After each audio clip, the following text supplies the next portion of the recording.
Les amis, bonjour, bonjour, j'espère que ça va. C'est parti pour le narratif de l'AES. On vous donne des informations venant directement d'un des pays de la Confédération. J'espère que ça va très bien. C'est Iboussi. Abonnez-vous sur ma chaîne YouTube Iboussi et sur ma page Facebook Radariste. Radariste. Merci beaucoup. Merci, merci, merci. Alors, est-ce que l'Algérie va entrer en guerre avec la Libye, notamment le maréchal Haftar? C'est une question qu'on se pose. Pourquoi on se pose la question? Parce qu'en 2021, le président Tebboune avait décidé d'entrer en guerre contre le maréchal Haftar, notamment parce que il disait que le maréchal Haftar voilà, je vais vous présenter peut-être une petite carte rapidement. Le maréchal Haftar qui contrôle euh, le centre de la Libye, et le nord aussi, le nord de la Libye et surtout l'est de la Libye, mais pas le sud et ni l'ouest qui va vers l'Algérie. Eh bien, le maréchal Haftar avait décidé de progresser entre 2019 et 2020. Il avait décidé de progresser vers le sud. Et puis, il voulait aussi aller vers l'ouest pour essayer de contrôler la capitale Tripoli. Voilà, la capitale Tripoli.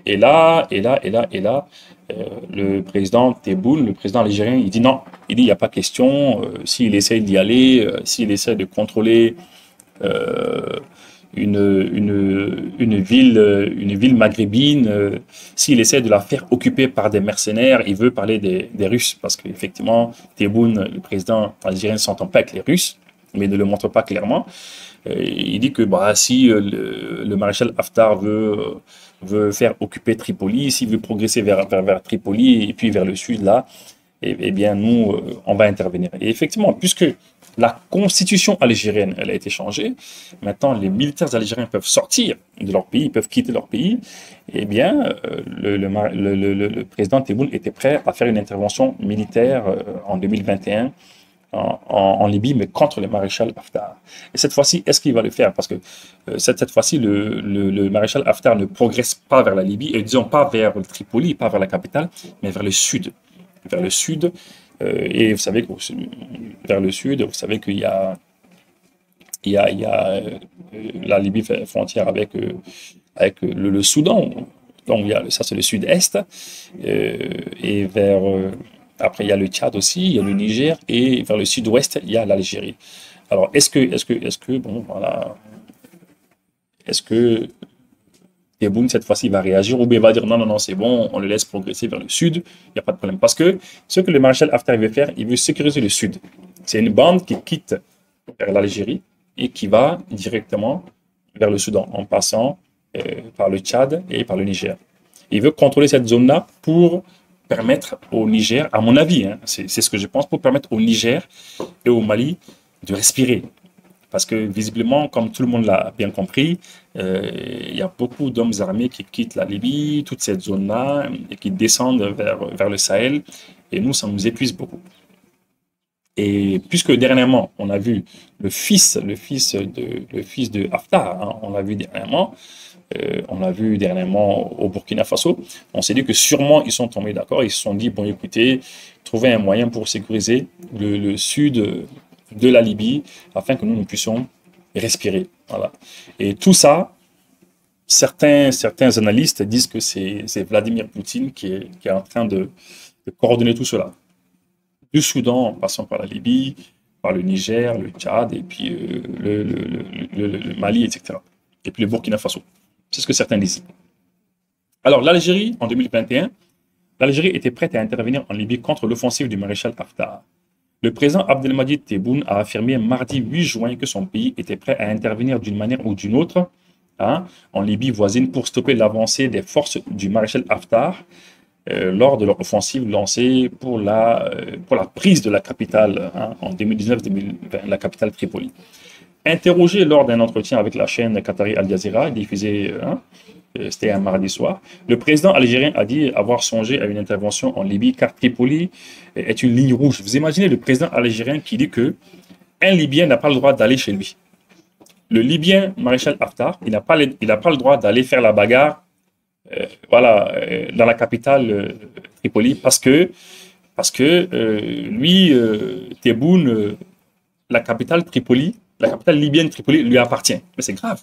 Comment est-ce qu'un président algérien peut dire à un Libyen, tu n'as pas le droit d'aller avec ton armée sur une autre partie de ton territoire, notamment la capitale, et tu n'as pas le droit d'aller faire la bagarre là-bas avec quelqu'un. Parce que nous, ces gens-là, on les soutient. C'est grave. Parce que vous savez, la Libye en 2011, quand ça a été éclaté, quand la Libye elle a été détruite par ces mêmes Occidentaux qui n'ont pas de pitié, pas de compassion pour les gens, eh bien, il se trouve qu'en Libye aujourd'hui, il y a Tripoli qui est sous le contrôle d'un gouvernement qu'on appelle le gouvernement d'union nationale, et voilà. Et il y a un dirigeant là-bas qui essaie de diriger, l'ancien dirigeant est parti, il n'a pas pu tenir, il y a un nouveau dirigeant qui est là-bas. Ils sont soutenus par l'ONU, par la France, par l'Union européenne, par les États-Unis, etc., et par l'Algérie aussi. Et le centre, le nord et l'est de la Libye est dirigé par le maréchal Haftar, le maréchal Haftar, qui est l'homme fort aujourd'hui. Et en dessous, maintenant, le sud, qui quitte vers l'Algérie pour aller en passant par le Niger, par le Tchad, en allant vers le Soudan, et l'Égypte un petit peu, eh bien, toute cette partie-là, c'est sous le contrôle d'autres tribus, d'autres groupes armés, mais le maréchal Haftar a décidé de marcher sur cette partie du sud pour éventuellement essayer à mon avis, c'est pour un peu nous permettre dans le sud de respirer un peu, hein, et vice-versa aussi, parce que nous aussi, on va leur mettre la pression, on va faire ce qu'on peut pour que certains aussi ne quittent pas chez nous pour aller là-bas. Et vous imaginez, c'est le président algérien qui dit non, monsieur Haftar, vous n'allez pas partir dans tel endroit. C'est un peu comme si des Libyens, le maréchal Haftar, disait au président Tebboune, bon, monsieur Tebboune, vous n'avez pas le droit d'aller à Alger. Mais c'est-à-dire, c'est incroyable. Donc, vous comprenez pourquoi nous, on vous a dit la dernière fois que l'Algérie est derrière la déstabilisation d'une partie du nord du Mali. Oui, ils soutiennent des rebelles, des terroristes depuis des années. Depuis des années et des années et des années. Bien que le Mali les a aidés. L'autre jour, j'ai fait une émission sur les aides qu'on a apportées à l'Algérie lors de l'indépendance. C'est incroyable. Des gens il y a eu plus d'1 million d'Algériens morts. Plus d'1 million morts. Et le président Modibo Keïta s'est battu, a mis à leur disposition les villes du nord du Mali, l'armée de libération algérienne. Ils avaient une armée qui était là, qui se battait pour la libération. On a mis Kidal à leur disposition, on a mis Gao à leur disposition, on a mis Tombouctou à leur disposition, tout, on leur a donné tout. Et on a mis des hommes, il y a des hommes, des Maliens qui sont battus, qui sont morts pour cette même libération-là. Et ils ont leur libération, ils sont libres, ils ont leur indépendance. Et entre-temps, les dirigeants de maintenant, ils oublient, ils s'en fichent. Et ils soutiennent une rébellion dans notre pays contre nous. Et c'est ce qu'ils font aussi aux Marocains. Ils le font pour le Sahara occidental. Ils le font pour les Libyens aussi. Vous voyez. Et là, ils voulaient s'engager dans une guerre.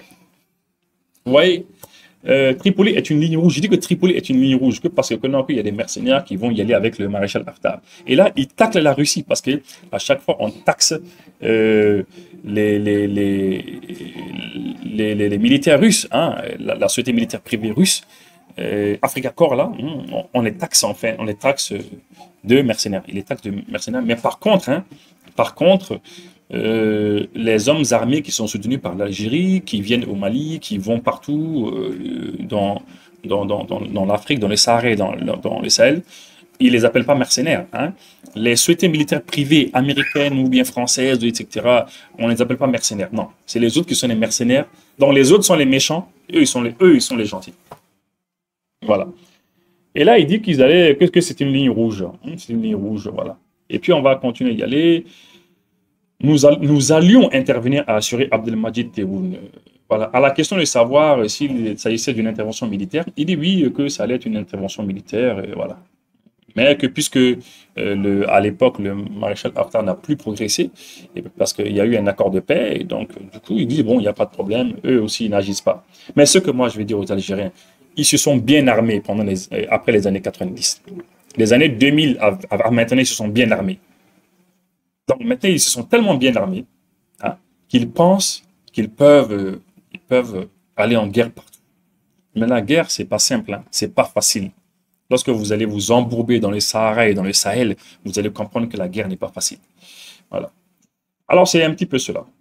Alors, maintenant, la question, c'est maintenant, puisque le maréchal Haftar a décidé de venir vers le sud, comme je vous l'avais dit tout à l'heure, et puis contrôler le sud, il y a un aéroport stratégique que le maréchal veut contrôler là-bas. Est-ce que Tebboune, il va dire, bon, écoutez, il va vers le maréchal va vers le sud seulement, il n'y a pas de problème. S'il va vers le sud, il n'y a aucun souci, hein. Il peut y aller, mais si c'est vers la Libye, et si c'est vers le Tripoli qu'il veut y aller, là, on n'est pas d'accord. Est-ce qu'il va dire cela? On ne sait pas, on va attendre sa réaction. En Libye, le maréchal Khalifa Haftar reprend ses mouvements de troupes et suscite l'inquiétude. L'homme fort de la Cyrénaïque a annoncé le lancement d'une vaste opération dans le sud-ouest du pays, faisant craindre une reprise des combats face aux autorités et rivales de Tripoli. Voilà, c'est ça. Jeudi 8 août, ces forces armées libyennes, par la voix de leur commandeur général, ont annoncé le lancement d'une vaste opération dans le sud-ouest du pays, dont l'objectif officiel est de sécuriser les frontières, renforcer la sécurité nationale du territoire et la stabilité dans ces zones vitales, et lutter contre le trafic de drogue, le trafic d'êtres humains et l'activité croissante des groupes terroristes. Elles ont en outre appelé les citoyens à ne pas prêter attention aux rumeurs qui circulent sur cette opération. Voilà. Et ça, je vais vous dire, ça va nous arranger, nous. Ça va vraiment nous arranger. Si la Libye arrive à contrôler le sud, qui est le nord du Niger et du Tchad, ça va vraiment, vraiment, vraiment nous arranger. Ça va vraiment nous arranger. Voilà, donc voilà, je disais que, vous m'excusez, voilà, je disais que arranger ça, ça nous arrange. Nous, ça nous arrange beaucoup. Ça nous arrange beaucoup. Ça nous arrange beaucoup. Les forces de Haftar convoitent depuis plusieurs années l'aéroport de Ghadamès et ses alentours, car son contrôle renforcerait de manière notable la donne territoriale de Haftar face à l'Algérie et la Tunisie et au Niger. Voilà, c'est ça. Donc, il y a un aéroport là-bas qui veut le contrôler. D'accord, donc c'est très bien compris. En tout cas, c'est ce qu'on voulait dire par rapport à cela. On pense qu'on a des raisons de penser que, bon, sûrement que, bon, il y a une espèce d'entente qu'il y a eu entre le capitaine Ibrahim. Peut-être, hein. On pense que c'est ça. Voilà. Donc, par rapport à cela, on en a fini. Maintenant, on va aller vers la deuxième partie de notre émission.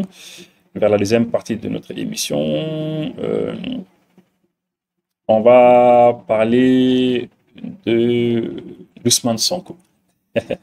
On va parler d'Ousmane Sonko juste après ça. Pendant 5 siècles, l'Occident a dominé le monde. C'est fini.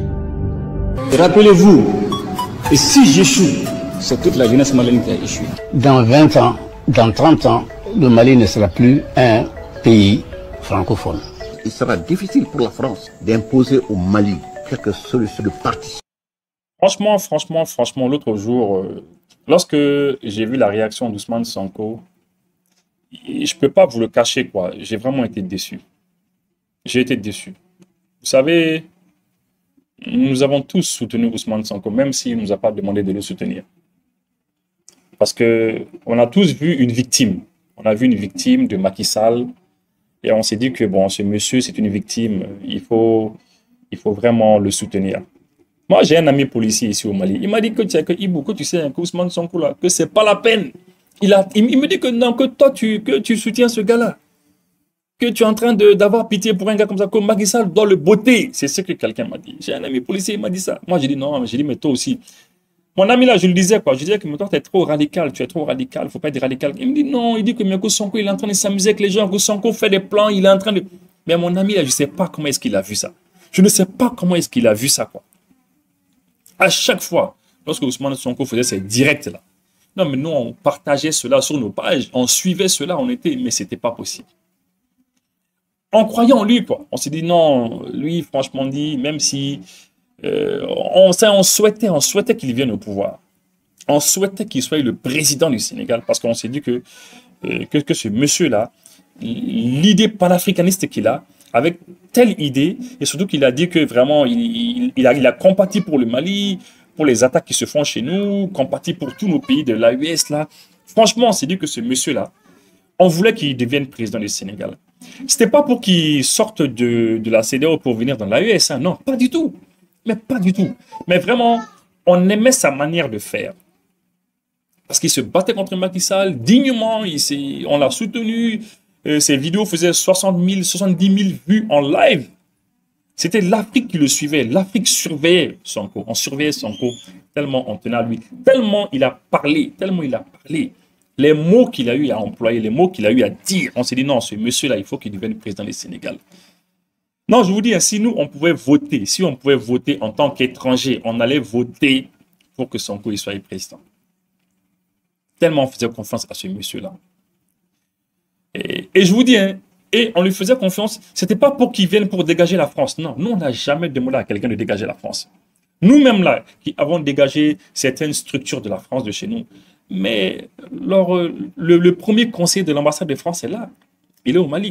Il n'y a pas d'ambassadeur ici parce qu'ils ne veulent pas recevoir, ils n'ont pas voulu recevoir notre ambassadeur. Vous savez, depuis qu'on a dégagé leur ambassadeur d'ici, hein, à un moment donné, entre-temps, le Mali aussi avait envoyé un ambassadeur là-bas.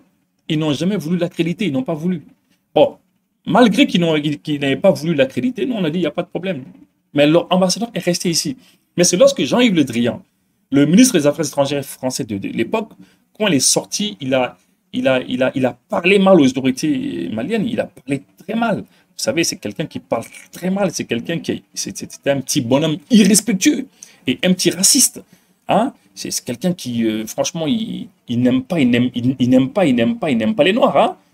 Ah oui, non, vous voyez, hein, c'est quelqu'un, c'est Jean-Yves Le Drian, c'est le monsieur qui soutient l'esclavagisme. Hein? Oui, on le sait en lui, on le sent en lui. Hein, vous voyez, mais peut-être que lorsqu'il sort dans vos médias mainstream, etc., vous n'allez pas sentir sans lui, mais nous, on le sait. On le sait ici. Hein? Donc, quand il a mal parlé aux autorités maliennes, on a dégagé l'ambassadeur. On a dit, vas-y, bouge. Mais le premier conseil est resté là. Alors, nous, en fait, on ne voulait pas que Sonko, on n'avait pas demandé à Sonko de chasser la France ou de chasser l'armée française de chez lui. Non, c'est pas ça qu'on a demandé. Ou bien qu'il vienne dans l'AES. Non, c'est pas ça qu'on a demandé. Mais la manière dont on l'a vu, on s'est dit, bon, avec sa manière de parler, on s'est dit, non, ce monsieur, s'il vient au Sénégal, franchement, eh bien, ça va être bien. C'était sans compter sur Dieu.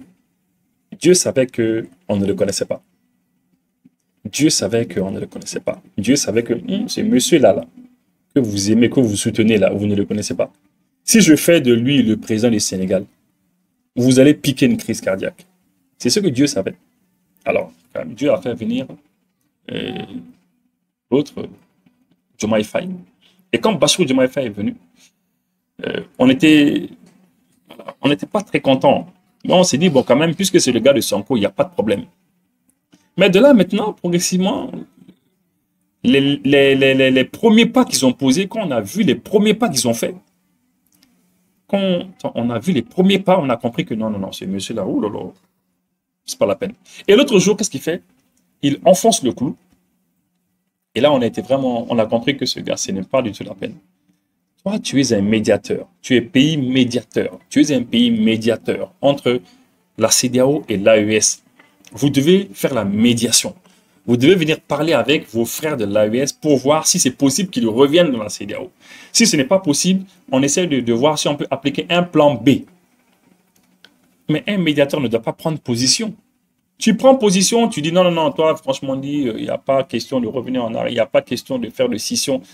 Et là, il a tout gâté pour moi. Pour moi, il a tout gâté. Hein. Pour moi, il a tout gâté. Écoutons ce qu'il a dit. Nous ne pouvons pas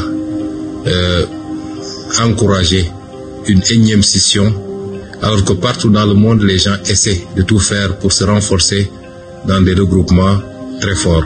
C'est pourquoi le président Bassirou Diomaye Faye, dans son discours et dans les actes qu'il pose, œuvre inlassablement pour que nous puissions maintenir ce cadre que nous avons, qui est la CEDEAO.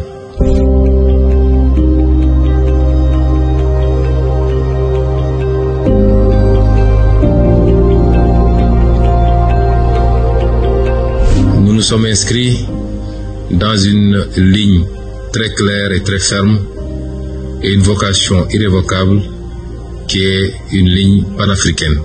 C'est extrêmement important pour nous.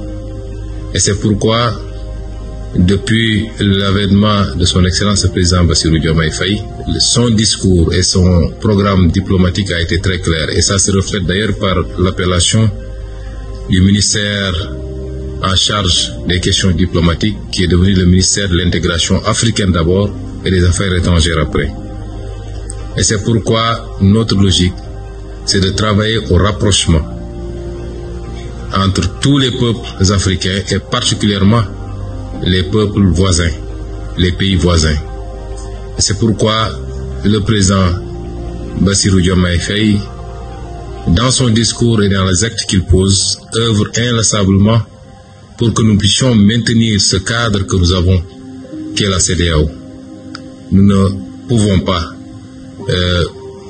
encourager une énième scission, alors que partout dans le monde, les gens essaient de tout faire pour se renforcer dans des regroupements très forts. Nous devons aujourd'hui dépasser certains clivages où, pour des raisons qui certes peuvent être valables quelquefois, nous nous retrouvons chaque fois à devoir reprendre à zéro, et il est évident que nos nations prises isolément ont très peu de chances de pouvoir réussir le grand bond en avant que les peuples attendent depuis très longtemps. Voilà, vous avez entendu ce que Sonko a dit. Tout le monde a entendu. En tout cas, ce que moi je peux dire, Sonko, c'est une déception totale. Totale, ce monsieur. Vous savez, Sonko, nous, on n'est pas naïfs. On n'est pas naïfs. Et puis, il faut le dire clairement, les Maliens n'ont jamais demandé l'aide du Sénégal pour faire son combat. C'est clair. Le Mali a commencé son combat tout seul. On le répète, on a commencé notre combat tout seul. Parce que le Mali a décidé de chercher la véritable indépendance.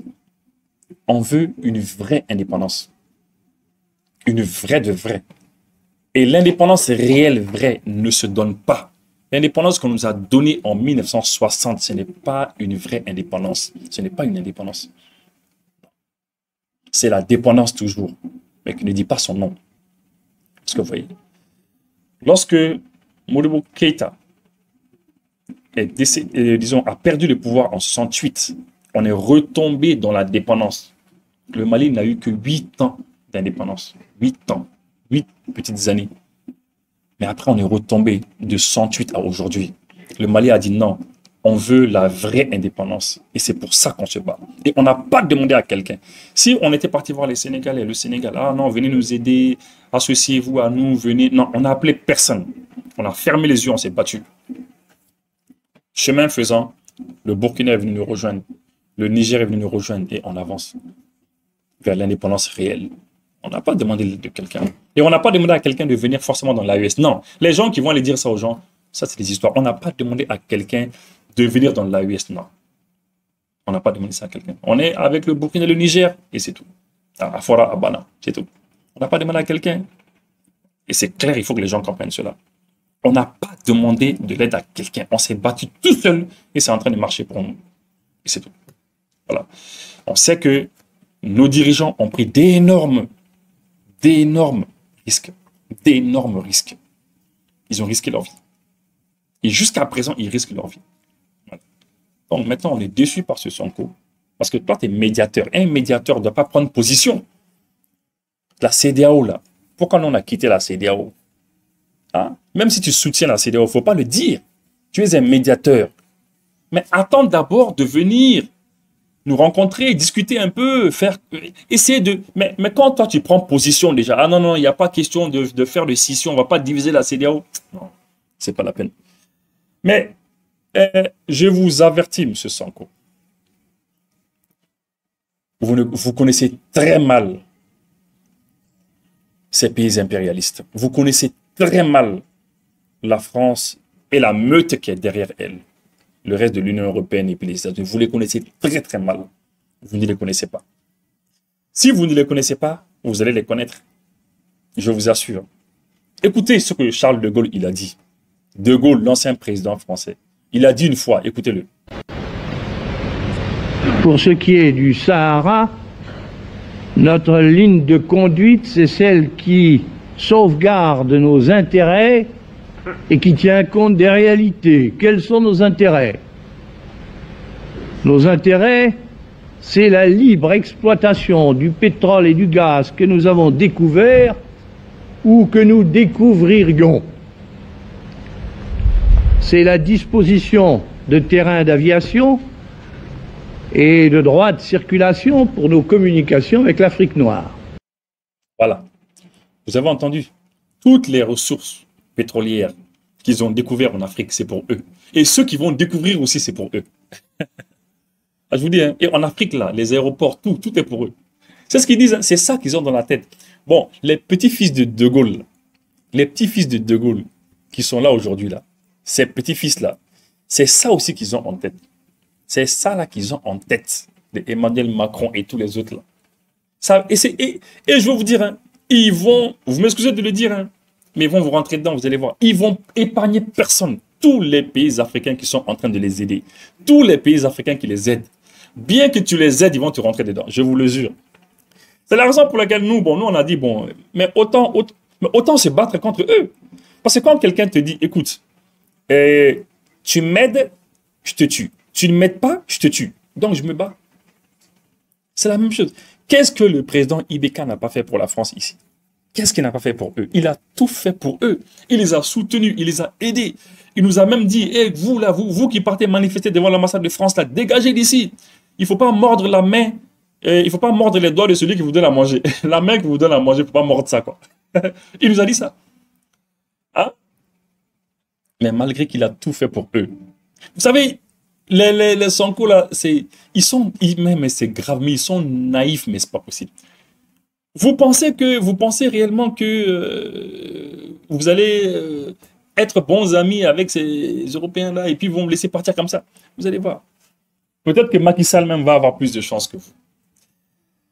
L'autre jour, l'année dernière, hein, oui, c'était en 2023, hein, enfin 2023, je crois bien, hein, si je me rappelle très bien. Et il y a le ministre de la Défense français qui a dit quelque chose. Il dit que non, que bientôt, qu'il va y avoir du pétrole, le pétrole, on va commencer à exploiter le pétrole au Sénégal, et le Sénégal va être confronté à des risques terroristes, et il faut les aider, il faut faire ci, il faut faire ça. Vous avez entendu? Ils vont venir vous chercher. Je vous dis, hein. Le Sénégal, par exemple, qui est un pays qui va devenir producteur d'hydrocarbures sous peu, qui va donc être exposé à des risques terroristes importants. Soit on fait à leur côté, soit on fait à leur place, c'est pas à l'ordre du jour, soit on leur permet de faire. Et si on leur permet de faire, il y a évidemment un niveau d'équipement qu'il faut atteindre. Ça pose des questions sur... Vous avez entendu? Ouais. Ils vont venir vous chercher. Hein. Moi, en tout cas, je vous dis, en tout cas, faites ce que vous voulez. Vous êtes chez vous, c'est votre pays. Hein. Mais nous, quand même, bon. C'est-à-dire, on voulait juste la confirmation de ce que vous êtes. On voulait juste avoir la confirmation que, en fait, vous n'étiez pas quelqu'un de fiable, M. Sonko. On attendait juste la confirmation. On nous l'avait dit, hein. On a dit non, il n'y a pas de problème, on va attendre, on va patienter. Soyons patients, on va patienter. Et voilà, on a patienté, Voilà. Alors, ceux qui sont en train de me suivre, ceux qui me suivent, on va vous informer qu'il y a une société qui s'appelle Solution Airlines, hein, au Mali ici, qui vous aide pour les problèmes aéroportuaires. Nga voyager avion ni la aw sera aéroport la a foro nyena ko ka avion be retard la walma foro nyena ko ka avion te na pepepe walma aw sera a foro ko placité avion ko na la mi o sigiroi walma aw sera o sero la aka mino masi aka minese do chene na ko na walma do baje walima aka mino yire de masi pepepe aka nasira Solution Airlines be wala sa ka o deme ni ko nunde la. Voilà, donc pour tous les problèmes aéroportuaires que vous avez, vous pouvez passer les voir, etc. Bon, voilà. En tout cas, merci pour ceux qui me suivent. Merci beaucoup. Et puis, prochainement, on va vous parler de Yélémani. Vous savez, il y a eu une attaque aujourd'hui, ce matin, de Yélémani. Yélémani, en fait, c'est juste, allez, on va chercher une petite carte de Yélémani. Yélémani, voilà, ils sont juste, voilà, vous voyez un petit peu, Yélémani, c'est en rouge, hein, c'est en rouge. Ils sont juste près de la frontière mauritanienne.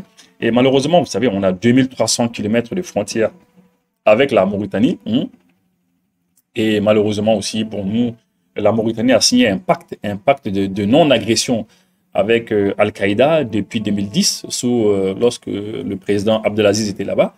Et ce qui fait que, bon, à chaque fois, des terroristes quittent leur sol, ils viennent nous frapper, ils s'en vont, ils viennent, ils nous frappent, ils s'en vont.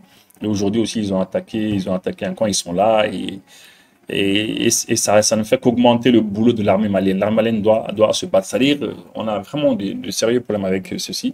Non seulement ils rentrent par l'Algérie, ils rentrent aussi par la Mauritanie. C'est pas très facile pour nous.